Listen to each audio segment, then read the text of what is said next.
आज हम लोग नहरा पंचायत में गए थे जहाँ जहरीली शराब से 5 व्यक्तियों की डेथ हो गई थी और एक व्यक्ति अभी सीरियस हालत में हॉस्पिटल में एडमिट है। हम लोगों ने वहाँ पर देखे हमारे पार्टी के राष्ट्रीय उपाध्यक्ष अरुण सिंह जी आए थे, हमारे राष्ट्रीय महासचिव डॉक्टर शहनवाज अहमद कैफी साहब थे, हमारे प्रदेश प्रवक्ता जितेंद्र जी थे, हमारे पार्टी के प्रदेश महासचिव नंद पासवान जी थे और पार्टी के जिला अध्यक्ष ऋषिकेश झा जी थे, पार्टी के शशांक जी थे और बहुत सारे कार्यकर्ता ये सब थे। हम लोगों ने वहाँ जाकर पीड़ित परिवार से मिला।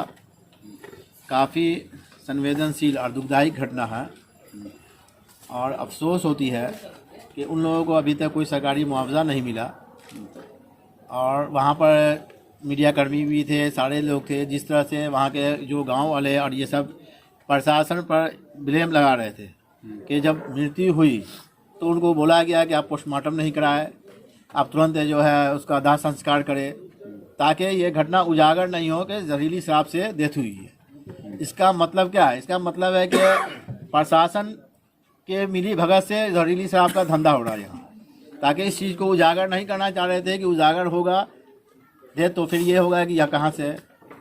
ये शराबबंदी जो है पूर्णतः विफल है पूरे बिहार में और ये एक गांव का मामला नहीं है, बिहार के हर गांव का मामला है। हर गांव में आज शराब धड़ल्ले से मिल रही है, लोग जहरीली शराब पी के मर रहे हैं लोग। अब जो लोग मर गए और उनके पीछे जो आश्रित परिवार है छोड़ गए, उनका क्या होगा? आज देख रहे थे कि छोटे छोटे बच्चे थे जिनको देख के लोगों को रोना आ रहा था, उनकी जो विधवा है वो है। तो सरकार से हम लोग डिमांड करते हैं कि उनको मुआवजा दिया जाए, जो उनके बच्चे हैं, जो उनके आश्रित है, उनका जीवन यापन का उसका जो भी है विधिवत पूर्वक उसका इंतज़ाम किया जाए। और ये जो शराब का जो धंधा चल रहा है इसमें प्रशासन के जो भी लोग लिप्त हैं उसकी भी जांच करके उन पर भी कड़ी से कड़ी कार्रवाई करने की ज़रूरत है। क्योंकि वहाँ पर गांव वाले खुलेआम बोल रहे हैं कि हम लोग जब आवाज़ उठाते हैं तो हम लोग को धमकी दिया जाता है, हम लोग को जेल में जाके बंद करने की धमकी दिया जाता है कि तुम लोग आवाज़ नहीं उठाओ। दूसरा आगे बोल रहे थे कि पोस्टमार्टम में जब हम लोग बोले कराने के लिए तो पोस्टमार्टम हम लोग को नहीं कराने दिया गया। तो पोस्टमार्टम क्यों नहीं कराने दिया गया? दूसरा बोले कि जब हम लोगों ने जिद किया तो फिर 30,000 रुपये का डिमांड हम लोग से किया गया, जो कि आप लोगों के सामने में वहाँ पर उन्होंने वहाँ पर ये इल्ज़ाम लगाया है। तो इसको भी सरकार को जांच करनी चाहिए कि आखिर पोस्टमार्टम में क्यों पैसा मांगा गया वहाँ पर। सरकार की ओर से बिहार के मुखिया ही बोल रहे हैं कि जो पिएगा वो मरेगा, तो किससे उम्मीद लगा रहे हैं आप? नहीं, जो बिहार के मुखिया हैं उनका दायित्व है कि जैसे शराबबंदी यहाँ पर पूर्णतः बंद है तो वो पूरी तरह से बंद होनी चाहिए और लोगों के जीवन के प्रति यहाँ पर खेल नहीं होना चाहिए। अगर मान लिया कि लोगों की सुरक्षा नहीं कर सकते हैं, लोग ये नहीं करते तो फिर सत्ता छोड़ देनी चाहिए। अगर आप सत्ता में हैं तो आपकी जवाबदेही है कि लोगों की सुरक्षा आपको प्रदान करनी पड़ेगी।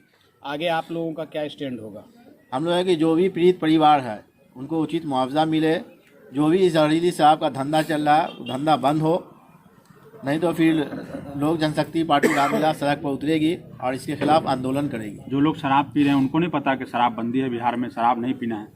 देखिए, लोगों में भी अवेयरनेस की ज़रूरत है, ये सभी लोगों का दायित्व है। मीडिया कर्मियों का, जो सामाजिक लोग हैं उनका, जो गांव के प्रतिनिधि करते हैं मुखिया या जो भी है, उन लोगों का दायित्व है कि लोगों को समझावे ये शराब जो है पीना जो अच्छी बात नहीं है, ख़राब है, जान जा सकती है। तो लोगों को अवेयरनेस पैदा करने की भी ज़रूरत है। इसके प्रति भी हम लोगों को एक कैंपेन चला के लोगों को जागरूक करना पड़ेगा। लोगों को जागरूक करने की ज़रूरत है। साफ तौर पे लिखा रहता है कि खाने से कैंसर होता है, फोटो भी होता है कैंसर का, लेकिन फिर भी लोग खाते हैं। क्या अपील करेंगे? नशा अवेयरनेस की कमी है। लोगों को प्रति अवेयरनेस, हम लोग को एक अवेयरनेस कैंपेन चला के उसको जो है लोगों को समझाना पड़ेगा कि हाँ ये चीज़ खाने से ये चीज़ नुकसान होता है, आप ये चीज़ नहीं खाइए, या शराब पीने से क्या नुकसान है या सिगरेट पीने से क्या नुकसान है। तो ये एक अवेयरनेस है। सरकार को भी अवेयरनेस का प्रोग्राम चला के लोगों को जागरूक करना चाहिए। जो स्वयंसेवी संस्था है उन लोगों को अवेयरनेस करना चाहिए। गाँव भर में सरकार जो है वो नशा मुक्ति के लिए लगातार अभियान चला रही है और नुक्कड़ नाटकों के द्वारा गांव में, कस्बों में हर जगह बताया जा रहा है, उसके बावजूद लोग सुधर नहीं रहे। तो ये किसकी जिम्मेदारी बन रही है? सबसे बड़ी ये तो सरकार की जिम्मेदारी है। सबसे बड़ी बात है कि जिस चीज़ का सोर्स है, जब तक सोर्स बंद नहीं होगा उस चीज़ को आप कैसे बंद करिएगा? जब जो शराब मुहैया पूरे गाँव में बन रही है, सारे लोग बन रहे हैं। वहाँ पर आप देख रहे थे कि पीड़ित परिवार के लोग बोल रहे थे कि कहाँ से शराब मिलता है, कहाँ से ये होता है। जब उनको मालूम है तो प्रशासन यहाँ क्या कर रही है, प्रशासन को भी तो पता है। जो लोग जब गलत कोई भी तरीके चीज़ का जब तक सोर्स बंद नहीं होगा तो जब तक वो चीज़ बंद करना थोड़ा मुश्किल रहता है। सोर्स आप बंद करिएगा तो ऑटोमेटिक वो सारा चीज़ बंद होगा। जो लोग गलत तरीके से शराब बनाते हैं और बेचते हैं, जान जोखिम में डाल के दूसरों की पैसा कमाते हैं, उनसे क्या अपील करना चाहेंगे? मैं उनसे अपील करना चाहूँगा कि तुरंत इसको मानवता पूर्वक ध्यान में रखते हुए तुरंत ये का कार्य करना छोड़े।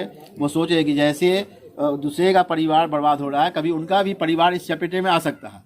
तो लोग दूसरे के परिवार, अपने परिवार के बारे में जैसे सोचते हैं वैसे दूसरे के परिवार के बारे में भी सोचे और इस तरह का कोई भी जो बुरा काम, गंदा काम ना करे।